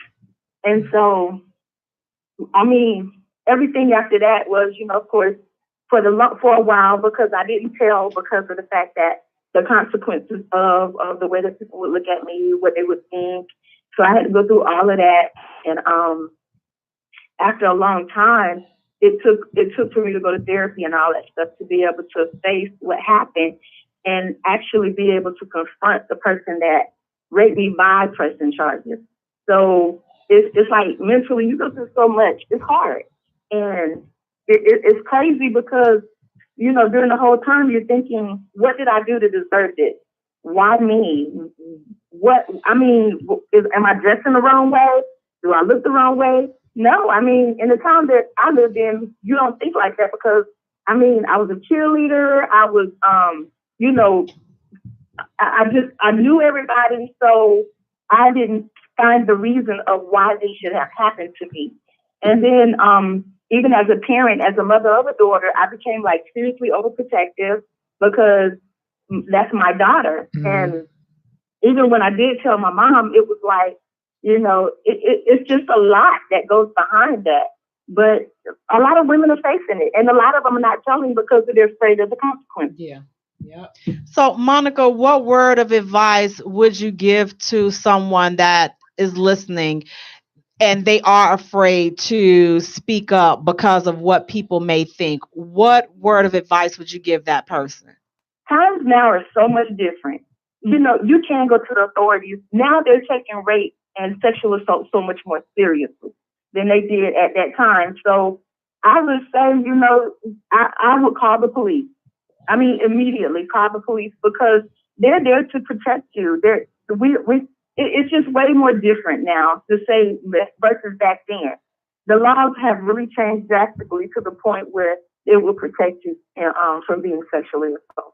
Well, Monica, we want to thank you so much for calling in and sharing your story with us because I'm sure your story has helped somebody. So we want to thank you so much for sharing your story. And thank you for everything that you do for the J Spot as well as Grown and Sexy Conversations with Jay. Thank you. Thank you. I love you guys. Love you too, boo. Thank you.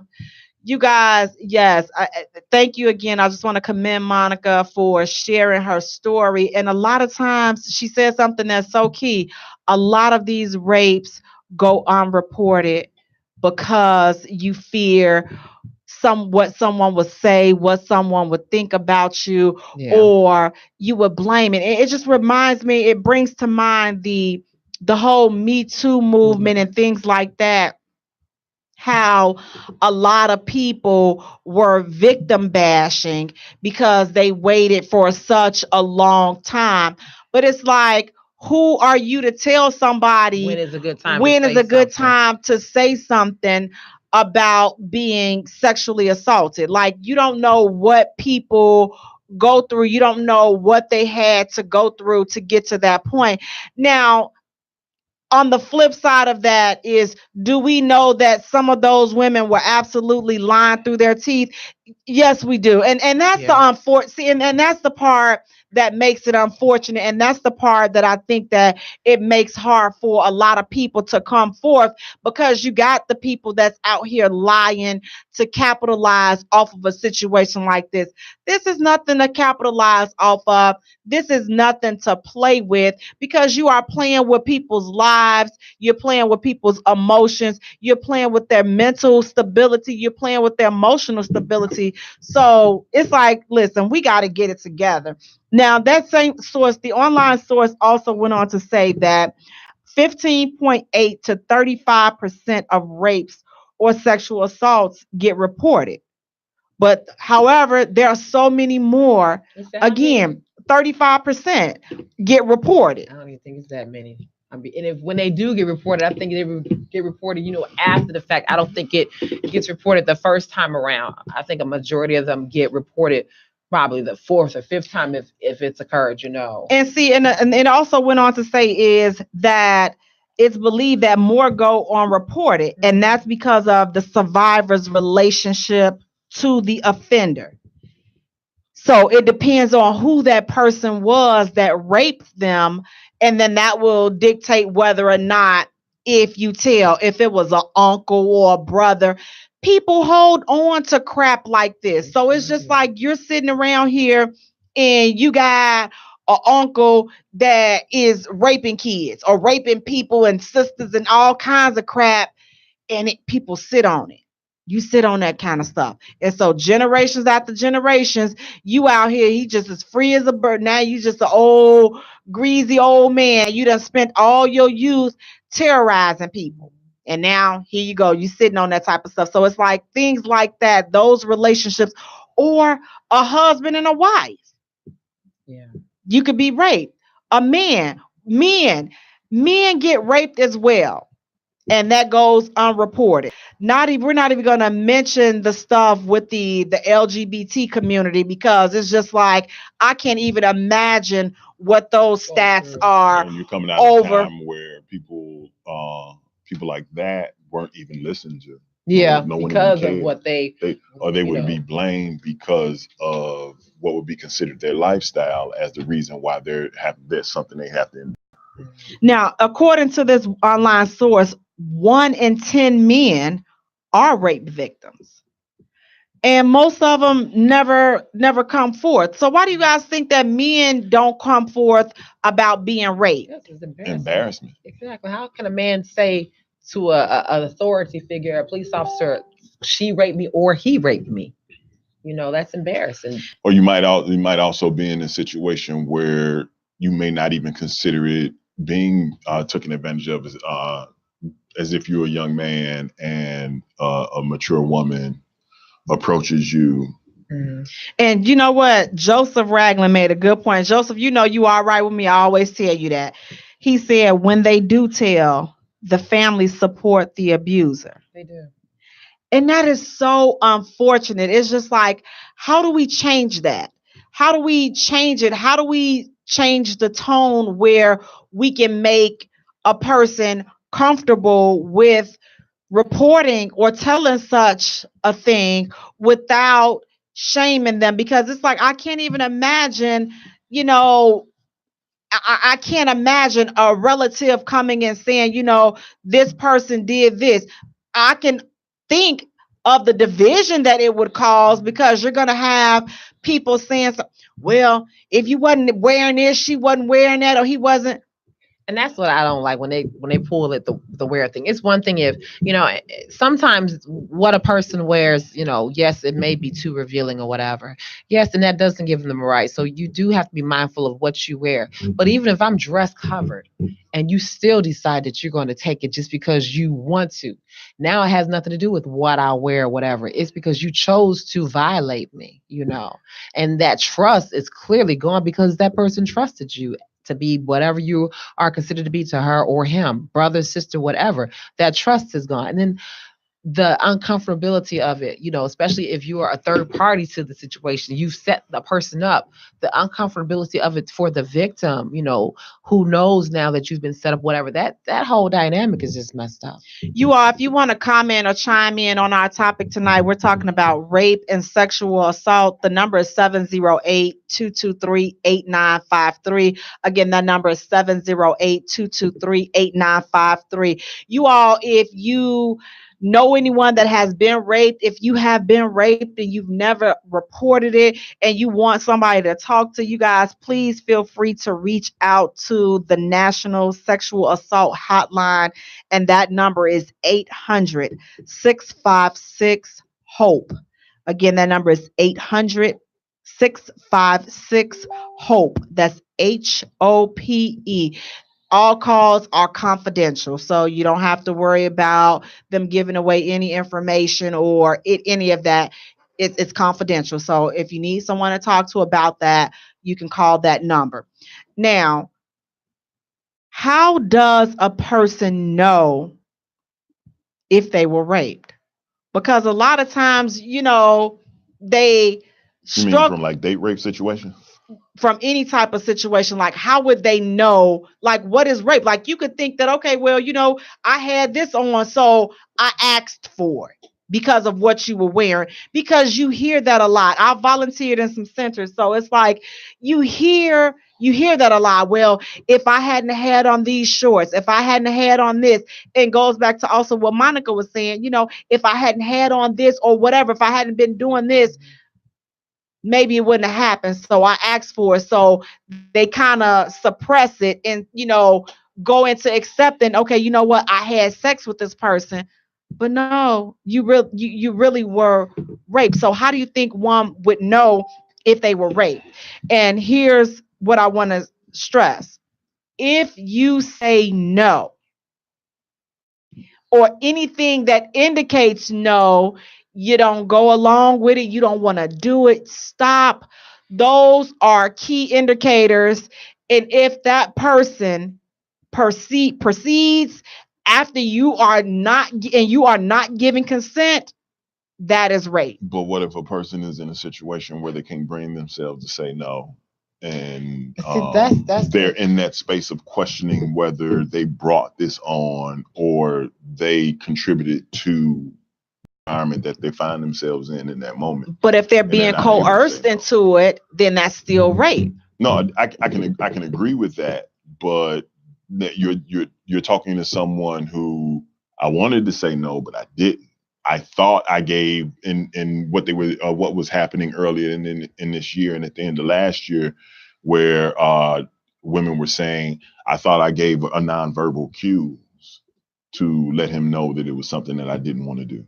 Or even after the fact that because you consented for whatever reason, even though it was something you didn't want to do, you kind of run into those situations as well. And see, and right there, I'm not sure if that would be rape, or is that just like a moral issue between both of the two? Like, but it's a very thin line. It truly is. And that's why I would say that, like, in situations like that, like, guys, like, you got to kind of be mindful, because if like they tensing up and, you know, you see, it's just certain telltale signs I would think that a person gives off. I don't know, like if they're not comfortable with something. So that's again, you're talking mark. about nonverbal cues. But that's a question mark on that. Let's say it's a situation where a couple goes out on a date. The woman is enjoying herself, has no intention to have sex. Not even to bring alcohol or anything else in the situation. But for whatever reason, they're in a space together, kissing, and things move past it. And for whatever reason, she's afraid to say no, stop. What is it then? Because, you know, even if she's tensing up in that space, but she's still complying as he moves forward, after that situation transpires, is that rape? It may be rape. Mind you, in her mind, she may have wanted to say no. She may have not wanted that situation to happen. So yes, in a sense, it's rape, but it's not on his fault because he did not know.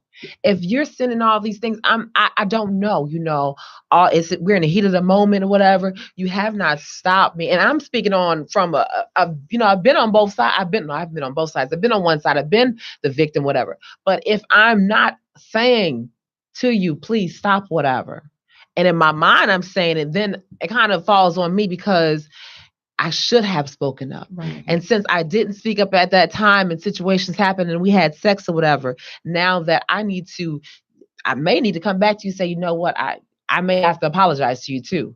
I didn't want to have sex. I'm not putting the blame on you. I have to take fault on that because I should have spoken up. It's still a responsibility. And then there's still a psychological damage that's going to be there regardless of who's at fault for the young lady who had to endure it. Yeah, it is. It is. And that person needs to go get assist, help, or whatever. And that male, if she did, you know, come to that male and say those, you know, say that it was her fault. She didn't want to do it, but, you know, blase skippy, she took ownership for the situation.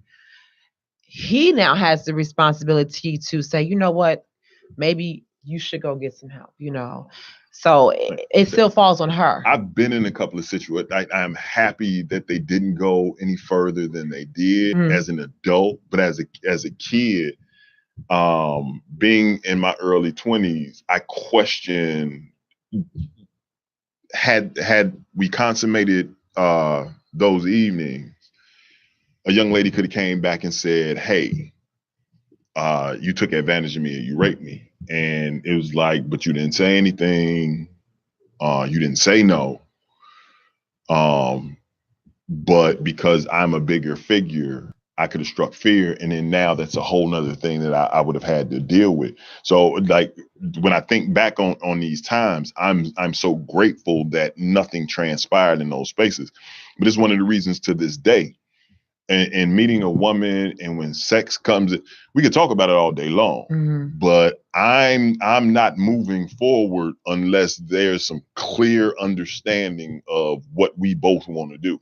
I can't even put myself into a space where like we can actually do anything because I question that, and I think it's because of some of the instances that I've been in as a young person, as a young male. That I've also been in situations where me and a bunch of friends rented out like the entire floor of a hotel, and everybody has rooms and everybody running around and everybody's in bathing suits and just having fun. And then all of a sudden out of a room comes a young lady yelling rape.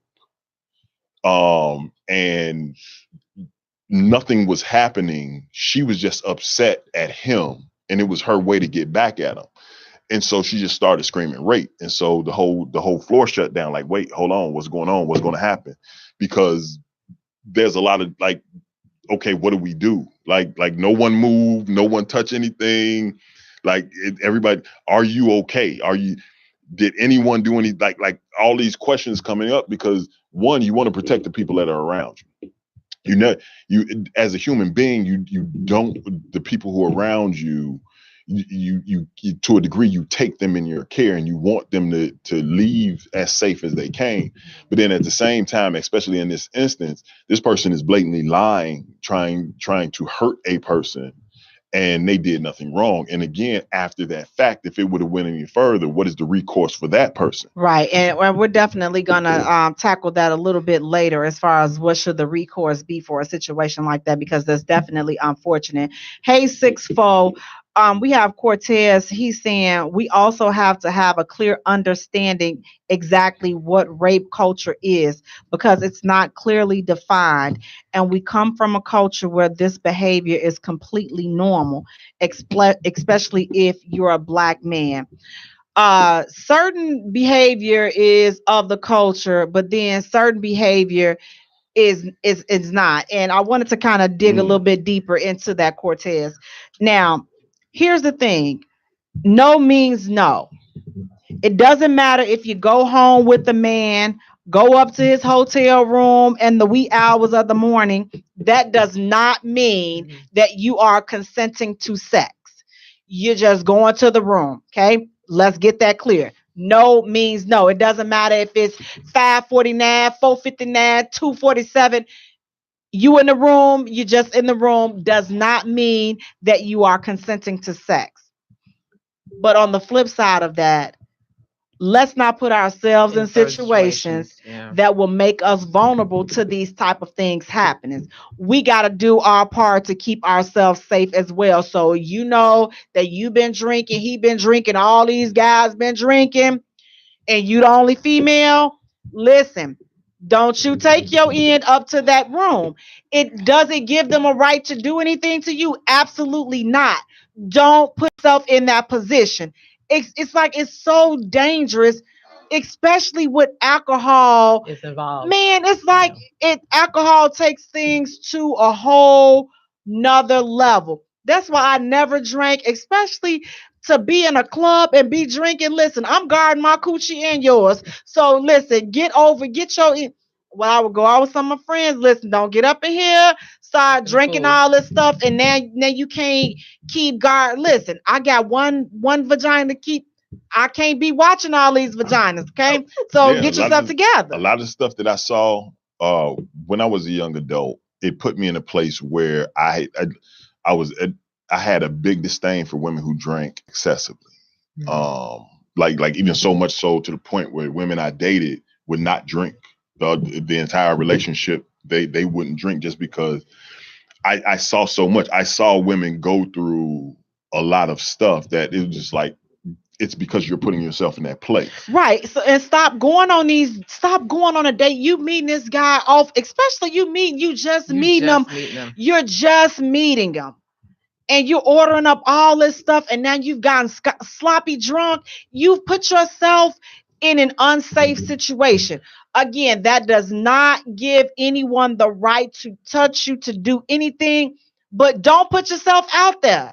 So Joseph Ragland, he says, so what if a man licks a woman down to her prime up, and then when he gets ready to put the sword in, she says no. She said no. If he proceeds forward, that's right. I mean, into a rape situation. So do you really want to put yourself in that type of situation just because you're at the heat of the moment? Nah, she tells you no, just stop. Even if she tells you stop during, pull out. I have one, and I know we're in such a serious topic, but I have one because I know most people have been in this type of situation. You're doing some of the stuff that he said, and there's a back and forth exchange, and then at some point a young lady says no, she doesn't want to do it now, but then you continue with the heavy petting and touching and kissing. See, I don't that's like being that. reciprocated, because it's like a lead on. Like no, I don't want to go any further. And then after some back and forth, sex ends up happening. If it's still at a point where she feels like she said no, whether the last time where it actually was consummated or not, if she feels like it was a no and it happens, is that rape? And see, that's kind of tricky right there, because it's like, if you're saying no, but then you're participating. Like, is that a real no? Is that a sexual no? I really don't like that. But you just can't pin that on that situation. See that stuff like that, though, right? Because it's a messed up situation. Yeah, it really is. I keep on, messing with the lion. I keep on messing with the lion, and now I keep teasing this lion. And now when he pounces on me, it's a situation. And is the other person equally at fault, because even after no was said, that's where that's where the mess up is. Now you're setting yourself up. You're setting yourself up because she's telling you, or he's telling you, no. And now they keep on going back and forth with you. If they're telling you no from that first no, you know what? Let me go ahead and take you home. That's it, because I don't want to set myself up. I don't want to be behind in bars with someone else is going, especially you get locked up nowadays, or even period, and you got a rape charge. It's going down. Right. So to protect yourself, if that person says no and they start playing with you, leave her alone. Right. Leave him alone. Take them behind back on home and keep it moving, because you don't want to set yourself up to something that's going to be way worse than what it could have been. I remember, I think Dre was in the 8th grade. He was in the 8th grade or his freshman year. I think he was in 8th grade. And he was spending time with a young lady, and he and his friend was over visiting with a young lady and her girlfriend. And for whatever reason, I think it was because me and his mom was on him about schoolwork, Dre had stopped seeing her. So he was caught with someone in the house at another time, and somehow assumed or blamed on being Dre. Mm-hmm. And so I'm like, nah, it's easy for a parent to say, no, that's not my son. Right. But of course, as soon as I'm getting the phone call, his mom is frantic. She's upset. Okay, hold on. Let me get there so we can figure this situation out. And we got there, but by the time I got there, I guess the girl had owned up to the fact that it wasn't Dre and it was someone else. But it's one of those situations. Like, we stood outside. We stood outside in the middle of the street, like, for about an hour, just having a conversation, because I need to express upon you how serious this situation is, right? Because it could have gone just as easily. This young lady's mother would have wanted to call the police. And that's the thing about it too. It's like, well, having boys and young, it's like anything, like if it's like you have to really have an in-depth conversation with them, because just like what Joseph Ragland is saying, he's saying stop, no, don't. I know some women who love to be taken like that, though. What do you, when you say taken like that, that right there, that's role play. You both you both know that we're going to do it. You both know that that's consensual. Right. Now the play around it is, we're going to play this little, take me routine, and I'm going to resist. But you already know in the get-go, this is going to be consensual. It's not in that space. And exactly. I've done this. It's like, wait, okay, hold on. Like, exactly what's happening. But you know what's happening. It's not no question mark. Is she serious, or is it what's happening here? Before we go any further, because this does not have to happen. And see, now I would say where that particular thing right there would get tricky, though, is if it's somebody that you've just met and they're really saying no and stop and don't. Do you want to really trust that? Because you don't know that them. You just met. I wouldn't even, play that. That's not something that I really want to even take a chance on playing with something like that, because you don't really know that person. So it's like you don't have that sexual rapport with them to have that kind of relationship. So I would say just use your better judgment in those type of situations, because it's just like, that's one of those cases where you really have to think with the big head more than you're thinking with the little head, because it's safer to jack off than there are just get a rape charge. consequences to your actions in that space. Now, according to an online source, here are some signs that you were raped, and it can vary depending on the context of the assault and the survivor. Not all sexual assaults cause visible injury. So a lot of people think that, it's, something, she's jacked up, like he done beat you up, and her, her vagina, it's like, it doesn't have to be bruised or anything like that. Exactly. in order for it to be rape. And I think in times of the past, I think that was the thing that they were looking for. Like I remember years ago when Kobe had his whole ordeal with the young lady, and they were like, went through extensively, like, oh, her vagina, it was in this condition, and da da da da da da. Did that necessarily mean that she was raped, or were they roughly having sex? Exactly. And so it varies. You all, I would just say, please just be mindful, be careful, govern yourselves accordingly. Just like you don't want to take any chances on these type of things, especially in the society that we are living in today. Everything is so sensitive. Everything can just teeter-tot either way. So you definitely want to be mindful about situations like that. Just like, again, don't put yourself in a position to become a victim. Not saying that it's ever a victim's fault, but again, you gotta, there's ways to reduce the risk. If you getting a bad vibe, like you meet somebody, you going on your online date and you've met them, and you're getting these bad, creepy type vibes from them, leave it alone. Leave. Your first mind is already telling you, let me leave this alone. Walk away, leave it alone. And that's on both sides, whether it be man or woman. Women rape men. People will say, well, how is that possible? Men get raped too. So if they're giving you a bad, creepy vibe, listen to your first mind, listen to your gut intuition. It's time to, jet on out. Leave it alone. It's not your job to sit there and try to convince them and any of that, because you know why? There's a trillion people. You walk out the restaurant, it's somebody standing right out there that you ain't got to even convince. Yeah. It's somebody out there that's willing to do what this person won't do. So I go would to not the boys take on at the gas station. They selling booty left and right. Go and get you some gas station ass. Wow. It's okay. So now, when a person has been raped, what should you do when a person has been raped? So one of the first things that you should do is you should go to the emergency room, go to the hospital. Do not wash up. Do not change clothes. Do not do any of that. And the reason why I say don't do any of that, because they want to gather all the DNA, all that, your clothes, all of that will be swabbed and used as evidence. They will do something that is called a rape kit.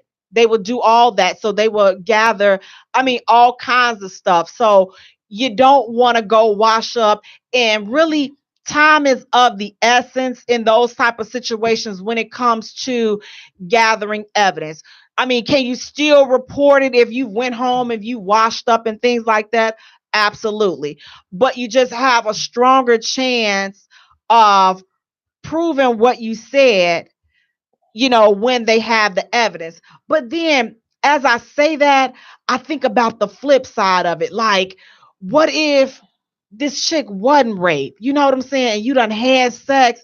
It's like you have to be so, you just have to be so cautious and careful, with it, because it's his word against hers. And then when they do the rape kits, whatever, they can see whether or not it was roughhousing. And though, even if you had rough sex and you both may have liked to have the rough sex or whatever, it's just, man, you better lawyer up. That's right. You gotta lawyer up, because everything is real, So it's just like, so that's one of the things. So they will definitely do a rape kit, or you can call the National Sexual Assault Hotline at 800-656-HOPE.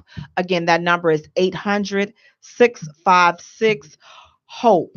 And again, talk about it. Like it's so important to say something, because if you were raped, this person is still out there. Yeah. They can still be out there, and they can walk Maybe hurt someone around else. and do it to someone else. So you definitely want to do your best to report it. I mean, and sometimes I'm like, if you not ready to say it for yourself, I mean, find a way, I guess, to anonymously, report it, but say something, Talk to because, someone. it's other innocent people out there that, you don't want them to be in the same situation that you're in. Now, according to an online source, 94% of women that are raped experience PTSD, and that's post traumatic stress disorder, during the 2 weeks directly after being raped. So now they go into depressed mode, they go into blaming themselves mode. Maybe if I shouldn't have did this, maybe if I should have did that, maybe it wouldn't have happened. But I want to flip it also. What about these kids, little kids? This is why I was never a fan of spending the night over people's house. Listen, I don't trust these dirty uncles and aunties. You're dirty. Listen, I've never been the one to trust people like that. Watch where you send your kids at, because again, with rape, it's almost always somebody that they know and that they trust. So you be better off, you have a better chance letting them run up and down the street. The chances of somebody snatching them up is less than a family member or somebody that they know doing something to them. So just keep that in mind the next time you want to pack them on up and send them off. You got that dirty Uncle Larry, or you know you got that Auntie Sonia that you ain't so sure about, because she the same pervert that she was back then when you was a little child, and he the same pervert that he was back then. Nothing has changed, Right. And that you made a good point, E. So it's like, especially if it was somebody that made you feel uncomfortable. Exactly. Made when your friends feel uncomfortable, whatever, And listen, I'm gonna shed another light on this, and whoever can say whatever they want to. Watch these people in these churches. You got all these people hugging on your kids and all this, and come give me kids. Listen, sweetheart, you're making my son uncomfortable. He doesn't like you talking to him that way, so I need you to fall back before I fall. Listen, everything is real. I don't play about mine. Yeah. Because it was like at my church, people coming and they would compliment, talk about my son. He's like, Ma, I don't like what she talk about. I don't like what she say that. I don't like what she say. I say, okay, so tell her. And he was like, well, I don't want to say it. I say, don't worry about it. I got you. He don't talk to him like that no more. He doesn't like when you talk to him. Matter of fact, don't say nothing to him like again. That. Don't talk to him. Because if I see you talking to him, if I see you whispering, all that communion, all that, it's out the door. So to keep yourself safe, don't say nothing to him. And I'm just saying, like, I'm the little kids, and I keep a watchful eye, especially in big settings like that, because I don't trust everybody around kids. I just don't. Like, I'm looking at the little teachers, and I'm looking at the janitors in the school and all this and that. I'm like, listen. I'm gonna be honest. I've reported people that I felt like was suspicious to me. I'm like, listen, you need to look into this person. I don't know if I don't get a good vibe about you. I don't care how you look on the outside. People are creepy, they are sick, and you are just putting your precious little plants around them, and you're not even looking. Look into these home daycares, look into these places. Make sure that there's no older people living there. Make sure that nobody is there that's not supposed to be there. And for you providers, because I was a daycare provider, foster, all this stuff, make sure that you are being honest with these people. If you got older kids, they're like, well, my son being there is, you have to report you have older kids living there. So I'm like, listen, I don't want you here, because I don't want to take the chance on anything listen, I'm going to handle all of this. You stay over in your part and I'm going to handle what I'm supposed to do because you're trusting me with your babies. You're trusting me with your plants. So I got to do my job. I got to do what I said I was going to do, which is look after your kids. So if you're running those type of home businesses and you got people coming in and out, you got your brother-in-law, he just got out of jail. You know he shouldn't be there. Don't do that because you don't want to have that on your hands. So again, you all, it's so much to cover. If you have any questions, you're not sure, you want somebody to talk to more in detail about rape, or you just have questions in general, again, please call the National Sexual Assault Hotline at 800-656-HOPE. Again, that number is 800-656-HOPE. You guys, this has been a really serious topic, been really deep. If you guys have any questions, feel free to hit us up, inbox us. Please go to our page, like our page at the J Spot. Follow us on Twitter at J Spot. Also follow us on Instagram at the J Spot Radio. And Jay is spelled Jaye for all three. You all, we are signing off. We was deep this week, you all. Thank you. We can get deep. You're listening to the J Spot on IntellectualRadio.com. We are an iHeart station. Peace out. Good night, everybody. Good night. Thank you for tuning in. Thank you so much. Share the feed, share the show, share. And invite. Thank you for hitting the J Spot on IntellectualRadio.com.